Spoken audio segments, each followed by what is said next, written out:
Cette convention a permis d'élaborer un partenariat, une solidarité. Cette solidarité, beaucoup en parlent, peu la réalisent. Nous avons avec le parc du Verdon un objectif partagé de gestion durable de la ressource en eau, à la fois au plan quantitatif et au plan qualitatif. L'eau est un bien précieux, que cette eau nous l'avons en partage, que cette eau nous devrons la donner dans la même qualité et la même quantité à nos enfants. Si j'ai un souhait aujourd'hui à faire, c'est que ce partenariat dure dans le temps autant que l'eau limpide du Verdon coulera.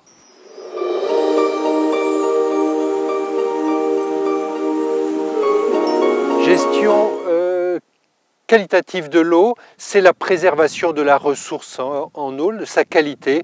Meilleure sera sa qualité, plus facile sera son traitement pour les utilisateurs en aval. Et là, nous contribuons, le partenariat permet à la société de contribuer à l'amélioration de la qualité de l'eau du Verdon en contribuant au financement de la modernisation des stations de traitement de l'eau. Dès sa création, le parc s'est mobilisé autour de la ressource en eau de son bassin versant du Verdon. Et cette mobilisation a voulu une gouvernance partagée à travers des documents comme le SAGE, à travers les grandes problématiques du Verdon aussi, que ce soit en termes d'agriculture, de tourisme, mais aussi dans ce souci d'économie de cette ressource en eau dans le temps, dans le durable. Au plan quantitatif, comment améliorer la gestion de cette ressource? Ça passe évidemment par une gouvernance la plus efficace possible et le partenariat permet d'associer la Société du Canal de Provence à la gouvernance de l'eau dans le territoire du parc. Ça passe aussi par une réflexion en matière de prospective pour voir comment on peut le mieux possible faire face aux enjeux du changement climatique qui sont devant nous. Ça passe également par des actions de sensibilisation à une gestion économe de cette ressource en eau auprès de l'ensemble des utilisateurs de l'eau. Nous avons la chance en Provence d'avoir les Alpes qui nous donnent ce grand réservoir d'eau. Et c'est tout naturellement qu'on s'est tourné vers la SCP, ce grand concessionnaire qui distribue l'eau dans toute la région Provence-Alpes-Côte d'Azur. Et en 2008, la convention qui a été signée a formalisé en définitive cette vision d'avenir.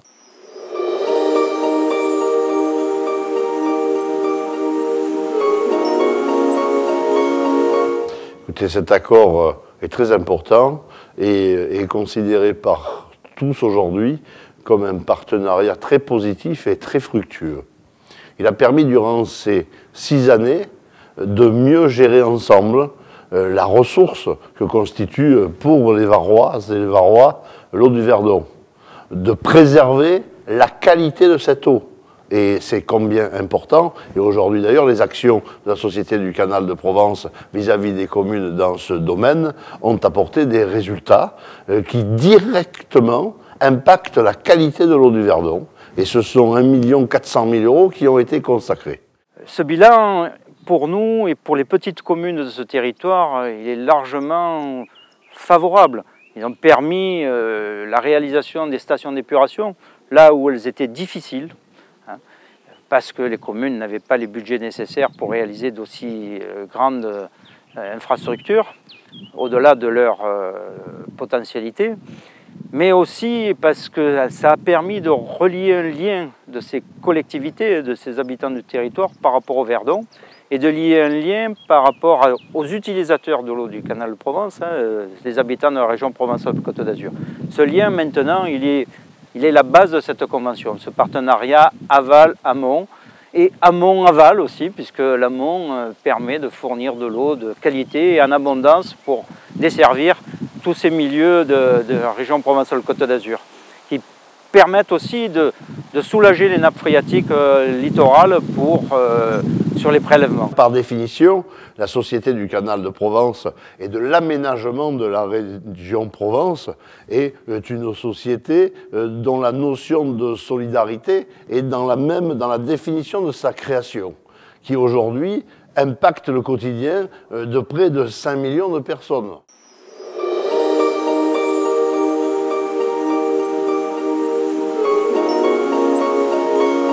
On a commencé à travailler dans les années 2006-2007 pour trouver un endroit convenable pour la nouvelle station. L'idée, c'était d'avoir quelque chose de, premièrement, éloigné du village. Deuxièmement, qui fasse appel à des techniques qui soient les plus proches possibles de la nature. Et troisièmement, avoir un coût qui ne soit pas absolument prohibitif.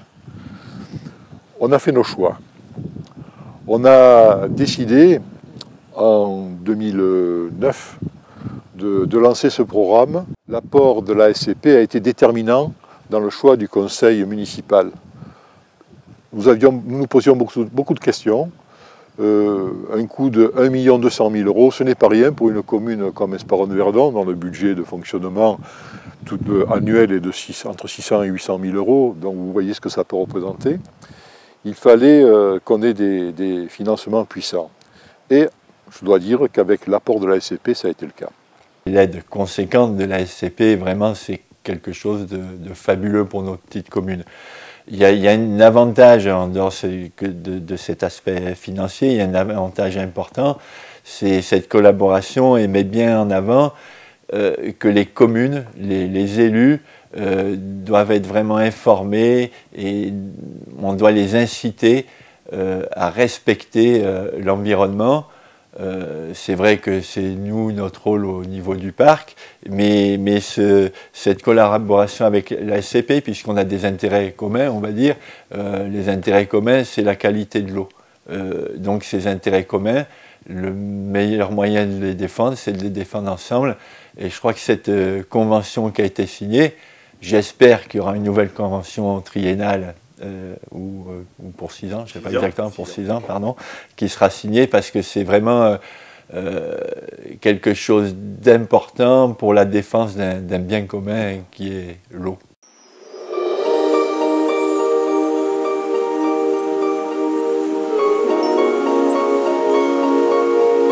On a mobilisé un technicien irrigation pour un appui au conseil, une démarche pédagogique. Et donc du coup, un technicien SCP est venu sur les futures parcelles en maraîchage bio sur OPS, une démarche collective qui a aussi rassemblé d'autres porteurs de projets en test d'activité sur d'autres communes, qui a permis de mutualiser les questions.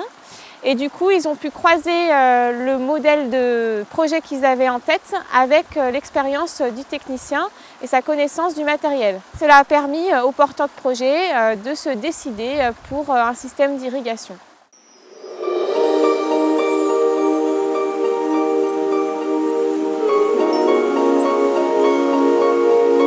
Il est hors de question d'arrêter une telle démarche. Le SAGE approuvé, SAGE Verdon approuvé, le contrat de rivière qui va être reconduit, nous conduisent parfaitement dans la démarche initiée par la région, la démarche du source, cette politique commune de l'eau et ce partage commun de l'eau. Il nous reste beaucoup de travail à continuer cette démarche d'épuration des eaux du Verdon, d'épuration liée aux stations d'épuration sur l'ensemble des communes du parc et peut-être au-delà de ce territoire, sur le bassin total du Verdon.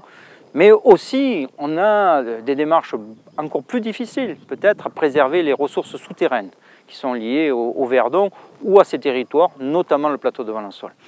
Et l'idée que cette convention a permis de faire émerger, c'était celle de l'évolution des pratiques agricoles sur ce territoire emblématique qui est le plateau de Valensole, ces champs de blé dur, ces champs de lavandin, mais malheureusement ces nappes phréatiques où la pollution est un peu présente. C'est aussi accompagner le développement durable du parc. Et là, il y a ce que l'on appelle une relation aval-amont qui est très positive et qui, je crois, va nous conduire à, désormais, dès le mois de juillet, revoir un petit peu ce partenariat pour, à l'aune de l'expérience et des retombées qu'il a eues durant ces 6 années, nous permettre de construire un nouveau dispositif qui, j'en suis certain, dans le futur, trouvera encore une plus forte résonance.